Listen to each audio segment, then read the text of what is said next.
Gaza का काल साल 2024।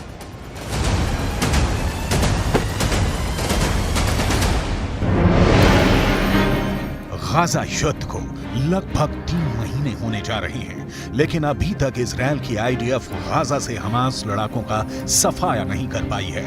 हालांकि पिछले 36 घंटों में इजरायली सेना ने हमास के लड़ाकों के साथ साथ 200 से ज्यादा फिलिस्तीनियों को मार डाला है। हैरानी की बात तो यह है कि इजरायली सेना पर पिछले 2 हफ्तों से अचानक हमास के लड़ाकों ने उत्तरी गाजा और दक्षिणी गाजा में जबरदस्त हमले शुरू कर दिए हैं। साल के आखिरी दिन 31 दिसंबर 2023 को हमास की तरफ से जारी किए गए इस वीडियो को देखिए, जिसमें हमास के लड़ाके इजरायल के टैंक बख्तरबंद लड़ाकू वाहनों पर बेहद पास से हमले कर रहे हैं।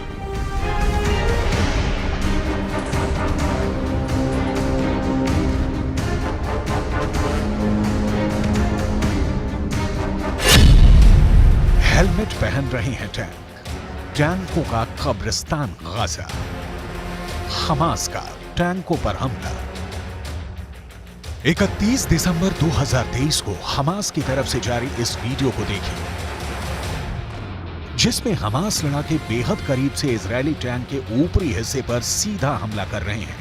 हमास का दावा है कि यह हमला इजरायली टैंकों पर दक्षिणी गाजा के खान यूनुस में किया गया है। हमास का दावा है कि यह हमला 30 दिसंबर 2023 को इजरायली टैंकों पर हुआ है।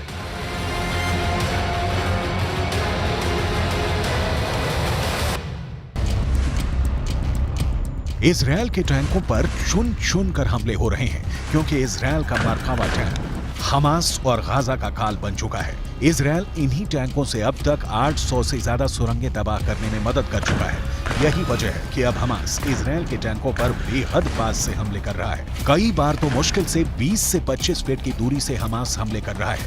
हमास के रॉकेट इजरायली टैंकों के हैच वाले यानी ऊपरी हिस्से पर सीधा हमला कर रहे हैं, जिसकी वजह से टैंक बर्बाद हो रहे हैं।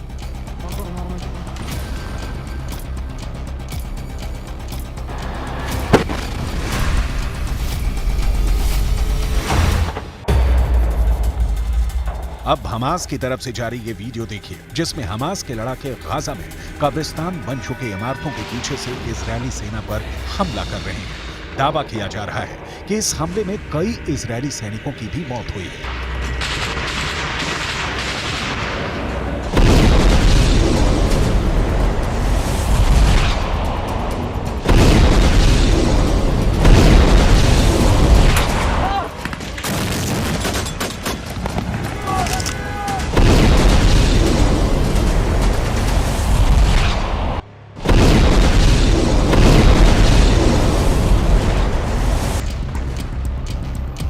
इसी तरह से हमास ने 28 दिसंबर 2023 को इजरायली सेना पर मध्य गाजा में प्यूरिस्ट शरणार्थी शिविर इलाके में इजरायली सेना पर हमला किया है।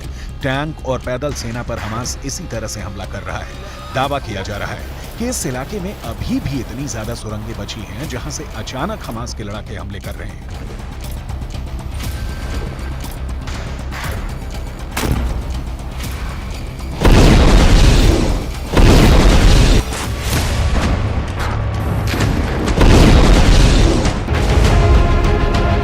इसी तरह से हमास के लड़ाकों ने 27 दिसंबर 2023 को एक ही हमले में 12 से ज्यादा इजरायली सैनिकों को मारने का दावा किया है।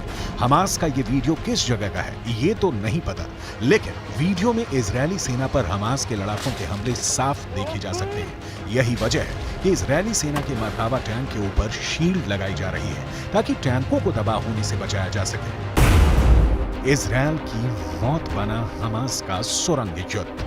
अब तक इजरायल के 480 से ज्यादा सैनिक मारे जा चुके हैं। इसकी सबसे बड़ी वजह हमास की वो सुरंगें हैं जो अभी तक इजरायल तबाह नहीं कर पाया है। हालांकि नेतन्याहू पिछले हफ्ते गाजा पहुंच गए थे और उन्होंने इजरायली सेना के कमांडर्स और सैनिकों के बीच काफी वक्त बिताया। नेतन्याहू ने साफ कह दिया है कि अब किसी भी कीमत पर गाजा युद्ध नहीं रुकेगा, चाहे भले ही गाजा युद्ध लंबा चले। अगर हम गाजा में फिलिस्तीनियों और हमास के लड़ाकों पर नजर डालें तो तस्वीरों और आंकड़ों से बिल्कुल साफ हो जाता है कि इजरायल ने गाजा को पूरी तरह से कब्रिस्तान बना दिया है। गाजा में 70% से ज्यादा इमारतें तबाह हो चुकी हैं। 19 लाख फिलिस्तीनी शरणार्थी बन चुके हैं। भूखे, प्यास, बीमारी और बमों के हमलों ने गाजा में फिलिस्तीनियों को साक्षात नरक में पहुंचा दिया है। जरा ये आंकड़े देखिए। 7 अक्टूबर से अब तक गाजा में इजरायली सेना ने 22,000 से ज्यादा हमले किए हैं, जिसकी वजह से गाजा की 70% इमारतें खंडहर हो चुकी हैं। यूएन के आंकड़ों के मुताबिक पूरे गाजा पट्टी में 3,55,000 से ज्यादा इमारतें तबाह और बर्बाद हो चुकी हैं, जिसमें कोई रह नहीं सकता है।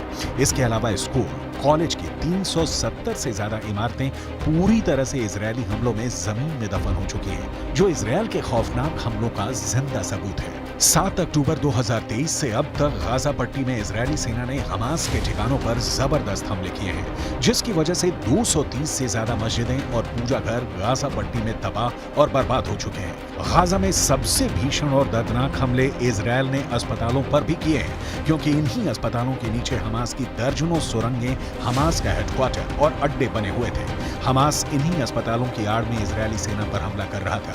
इजरायल ने ऐसे 36 में से 26 अस्पतालों को जबरदस्त बमबारी में तबाह कर डाला है। गाजा में रोटी के लिए लोग तरस रहे हैं। 20 से 23 लाख लोगों को रोटी नहीं मिल पा रही है, क्योंकि इजरायली सेना ने 11 बड़ी बेकरी तबाह कर डाली है। पूरे गाजा में 17 लाख से ज्यादा फिलिस्तीनी शरणार्थी बन चुके हैं। हालात ये है कि उत्तरी गाजा की 90% जनता भाग गई है। अब तक के आंकड़ों के मुताबिक 21,822 से ज्यादा फिलिस्तीनी मारे जा चुके हैं, जो साबित करता है कि हमास को इजरायल पर हमले की भारी कीमत चुकानी पड़ रही है। हैरानी की बात तो यह है कि इजरायल के हमलों में मारे गए कुल फिलिस्तीनियों में से 47% मरने वाले बच्चे ही हैं।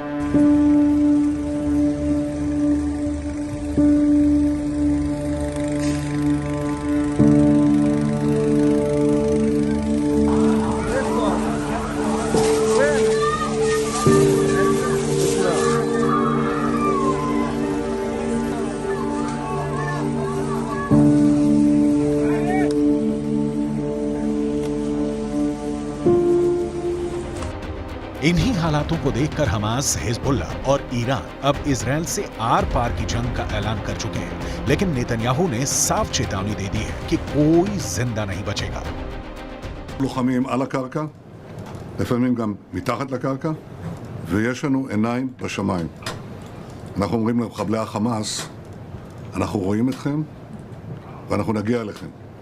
אנחנו ממשיכים במלחמה, מעמיקים את הלחימה בדרום הרצועה ובמקומות אחרים. אנחנו נלחמים עד הסוף, ובעזרת הטכנולוגיה המתקדמת ביותר. उत्तरी गाजा पर इजरायली वायुसेना के लड़ाकू विमानों ने हजारों बम गिराना शुरू कर दिया। इजरायल की कॉर्पोरेट बॉम्बिंग ने देखते ही देखते उत्तरी गाजा में इमारतों को जमीन में दफन कर दिया।